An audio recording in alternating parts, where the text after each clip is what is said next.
Suponemos que lo que hace el gobierno es, en su desesperación para mostrar de que está haciendo algo o por dilapidar la plata, por malversar, no, alguna explicación lógica tendría que haber.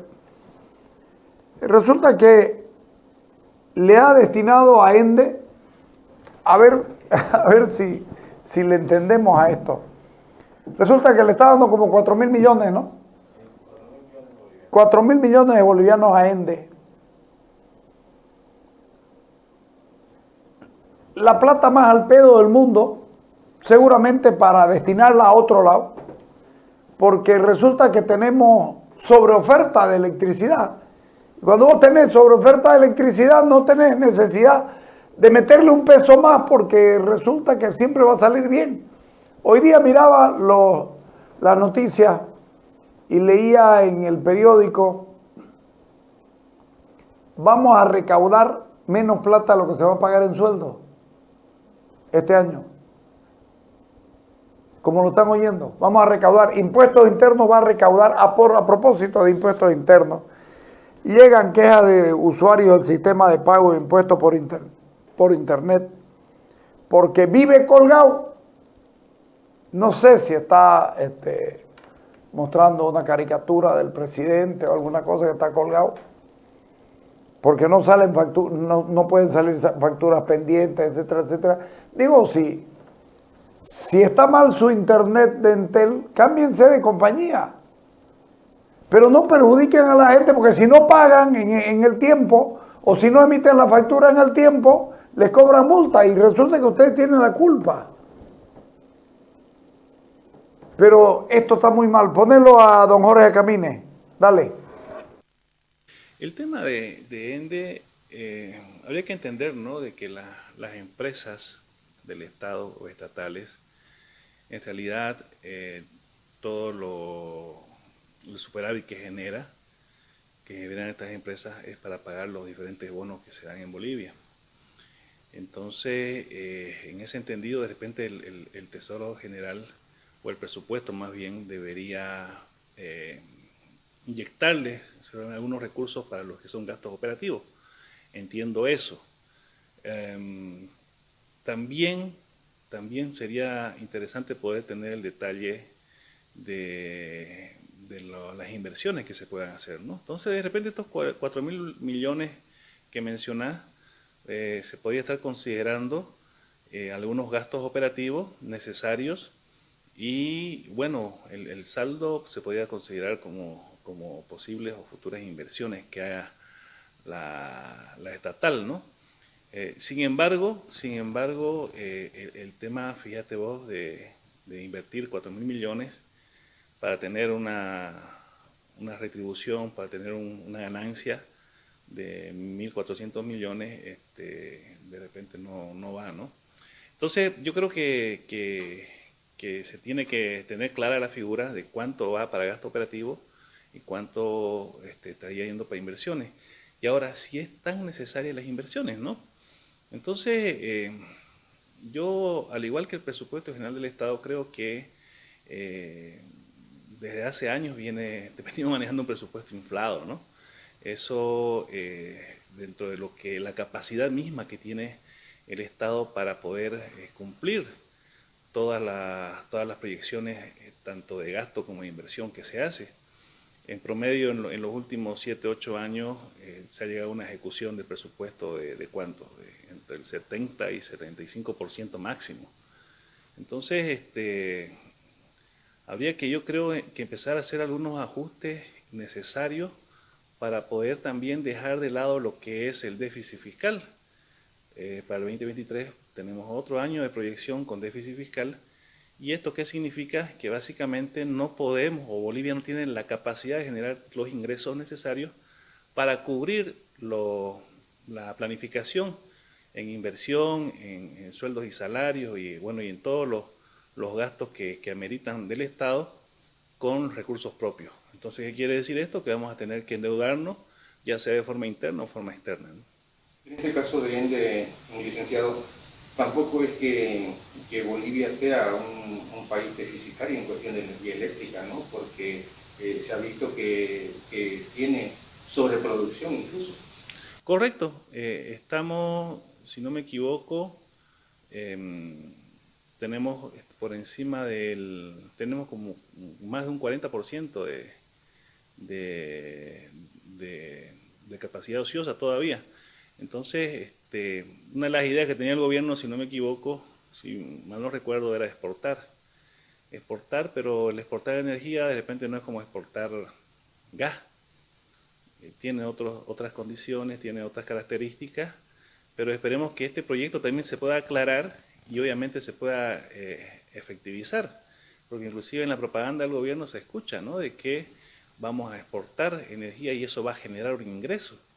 Ahora esperemos de que también eso pueda ser explicado y sobre todo que pueda ser ejecutado justamente para generar mayores ingresos al país. Pero como te digo, hasta ahorita solamente es un planteamiento, ¿no?, que no sabemos cuándo se va a hacer efectivo.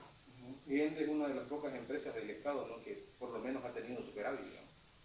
Claro que sí, el tema de las principales empresas, pues está Yacimientos, Ende, ¿no? Y de ahí de lejos ya vienen, si no me equivoco, lo que es Entel y compañía, ¿no? El problema de complicado que es, porque el presupuesto general del Estado, la noticia es de página 7 del domingo 27 de noviembre, se los he mandado ahí. Presupuesto General del Estado 2023 prevé más gastos en sueldos y salarios que los ingresos tributarios. O sea, se van a comer la plata de la ganancia ¿de qué? Si perdemos plata en exportaciones de hidrocarburos, mierda, ¿de dónde van a sacar plata? Mierda que va a ser feo el año. Es terrible esto. La exportación de electricidad tenía que ver con un asunto que denunciamos porque no se hizo licitación, no se hizo nada. Y era, ¿te acordás, José? Era una exportación de electricidad hacia la Argentina, pero que nunca se supo en qué quedó. Carlos Caballero incluso era el operador. Sí. Empresa local que iban a poner, y de un rato a otro hicimos la denuncia y ¡pac!, se paró. Y no supimos más nada. Entonces, esto está muy mal, está muy mal. Jorge Camine, además de eso, nos habla sobre los bonos, porque el tema de los bonos es otro chiverío, porque ha subido un montón de plata. Dale. Yo creo que el tema de los bonos que se plantean poder emitir el año 2023 estarían vinculados más que todo al tema de, por un lado, de poder cubrir o honrar los pagos que ya se vienen en el tema de compromisos internacionales, por un lado, y por otro lado también para poder en cierta forma financiarse, ¿no? Financiar el presupuesto. Esto con las condiciones actuales de los mercados internacionales, considerando que estamos a fin de año y que podrían cambiar en una forma no significativa, o ser más alentadores o empeorar todavía con el tema de la elevación de las tasas de interés, ¿no? Estaríamos adquiriendo una deuda con intereses más caros. Eso es lo que se plantea la proyección.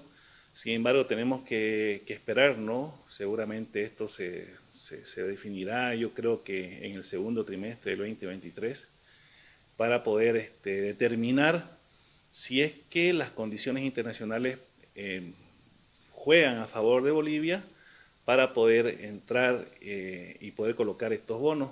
Aparte que el tema del interés de los bonos está vinculado justamente a las condiciones, ¿no?, de la economía que tiene un país. El año pasado, como bien lo mencionaste, se intentó colocar 2.000 millones, pero no se pudo colocar la totalidad y se tuvo que colocar a un interés más alto. Entonces, las condiciones no han mejorado desde entonces, más bien han empeorado, y en caso de que se pueda colocar bonos, seguramente vamos a tener que pagar un interés más elevado que el que en algún momento se tuvo para financiarse, como fue el año 2020, ¿no? El año 2021 y 2022, por temas inflacionarios, han hecho de que las tasas de interés también se eleven a nivel internacional. Entonces, esto va a jugar en contra seguramente de esta medida, de esta política que se tiene para el 2023.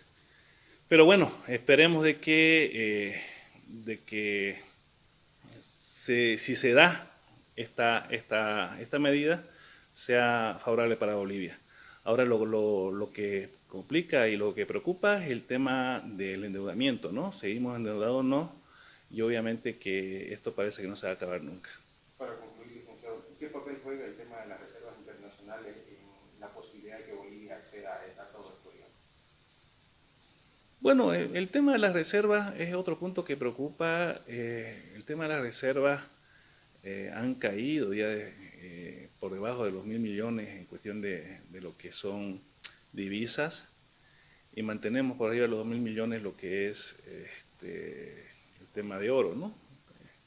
Entonces, esto ya es preocupante. Yo creo que hemos cruzado la línea de lo permitido, y tener dos opciones en ese tema, ¿no? Uno es, obviamente, que puedas mejorar el tema de tus exportaciones, que se incrementen las reservas que vienen del exterior, disminuir las importaciones, y ese punto, por ejemplo, es interesante porque en el presupuesto, si no me equivoco, del 2023 se va a disminuir el tema de importaciones de bienes de capital por parte del Estado, y esto de repente para poder, obviamente, cuidar estos niveles bajos de reserva, ¿no?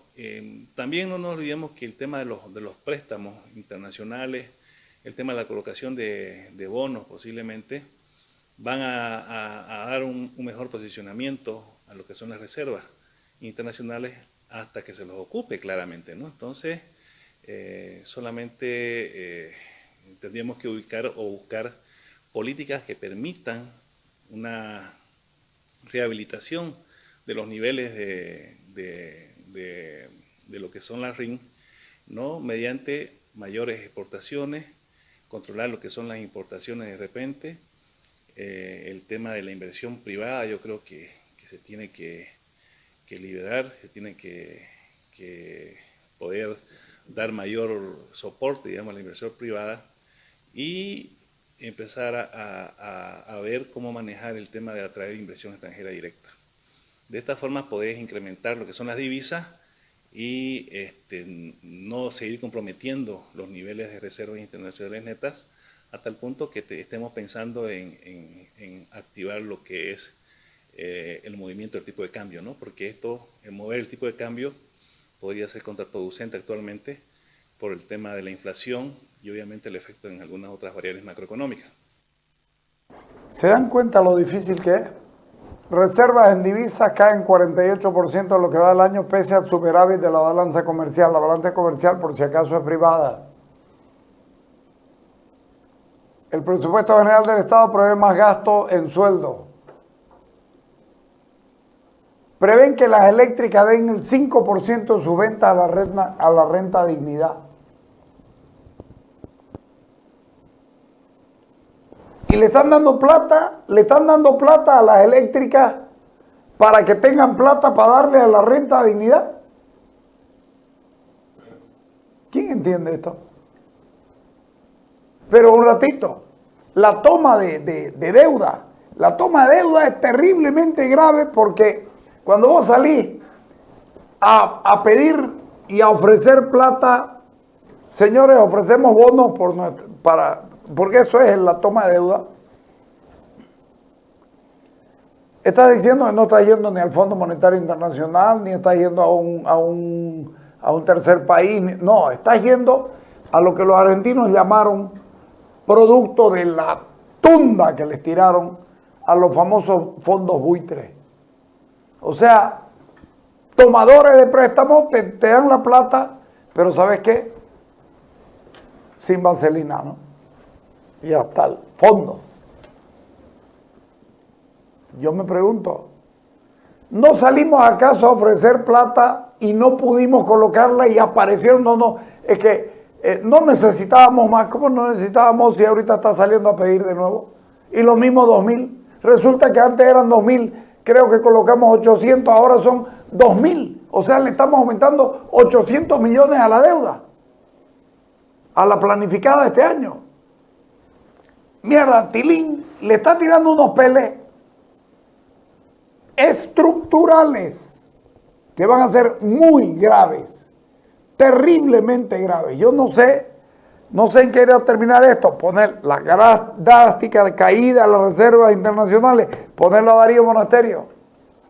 Sin duda que la señal es muy negativa, son las cifras oficiales que tenemos en el Banco Central de Bolivia, que reflejan las divisas que se encuentran en el sistema formal, en el sistema financiero del país. Las reservas internacionales netas vendrían a ser la diferencia de la entrada y salida de capitales y de bienes y servicios, como importaciones y exportaciones. Es decir, es el resultado neto de la actividad del comercio exterior y de la balanza de pagos, o sea, de la balanza de capitales, ¿no? Entonces, esto nos refleja de que ha habido una disminución desde el año 2015, que tuvimos un récord por mayores exportaciones por precios de los commodities y también por una entrada neta de capitales en el caso de inversiones extranjeras directas, por ejemplo, versus salida de capitales. Entonces también eso refleja una disminución en la actividad económica con el exterior a través de una caída, no solamente a través de la caída de los precios internacionales, sino también de las cantidades que se comercian con el exterior en el caso de las exportaciones, que son las que harían aumentar las reservas internacionales netas. Entonces todo esto nos lleva a una configuración de que estamos en una situación delicada con respecto al nivel de reservas, con respecto a los meses de importaciones que se tienen, y adicionalmente también refleja, si no es el caso en su totalidad, lo que marcan las cifras oficiales, que hay una economía informal en la que también se manejan dólares, en la que también se manejan exportaciones e importaciones ilegales, y en la que también podría haber una cantidad importante de divisas que han salido del sistema también en estos últimos años, ¿no? ¿Cuán sostenible es la política cambiaria en el país con esta caída de las reservas internacionales? Si nos atenemos a las cifras oficiales, es una situación muy delicada, muy complicada, con pocos meses de importaciones, en caso de que por algún motivo se cortasen las exportaciones. Por eso se mide a través de los meses de importaciones, pero también refleja de que hay muchas políticas que tomar en cuenta, en las que la informalidad sigue creciendo en el país y sigue generando empleo precario, sigue generando actividades paralelas a la ley, sigue generando movimiento de divisas que son muy necesarias para el país, y también incluso no solamente en forma de divisas, sino reservas internacionales en forma de, por ejemplo, oro, que también se está generando un mercado muy informal. Entonces, creo que es delicado, sí, es delicado, pero también hay que tomar en cuenta y hay que hacer un esfuerzo por formalizar la economía y por saber exactamente toda esa cantidad de dólares que existen en el mercado negro, ¿no? ¿Se debería reajustar el tipo de cambio? ¿Cómo se lo hace? Por el momento no es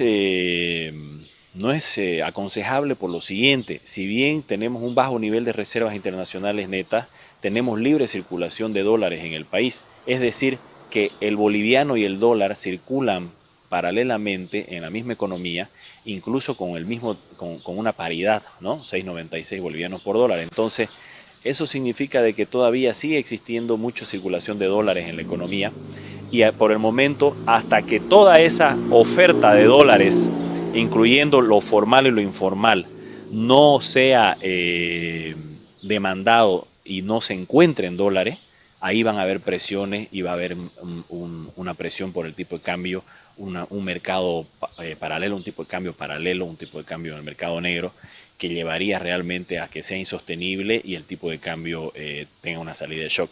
Pero por el momento, como le digo, hay mucha circulación de dólares en la economía y también de bolivianos con una paridad, lo que lleva a pensar de que efectivamente todavía no hay una demanda que esté superando ampliamente la oferta de dólares que existe en el país. Hay dos políticas muy importantes que tiene que tomar el gobierno, que son obviamente el incentivo a la producción, el incentivo a la oferta de productos que reemplacen los productos importados, para disminuir las importaciones y el incentivo a la formalización de la economía para tener mayor claridad de las políticas que tenemos, tener mayor claridad de la cantidad de dólares que existen en la economía y efectivamente poder tener una oferta de dólares real, formal, y también mayor producción de productos que puedan reemplazar a los importados. En el caso de alimentos, combustibles, que es lo más importante que nos ha hecho, es el principal motivo que nos ha hecho disminuir también reservas estos últimos meses, ¿no?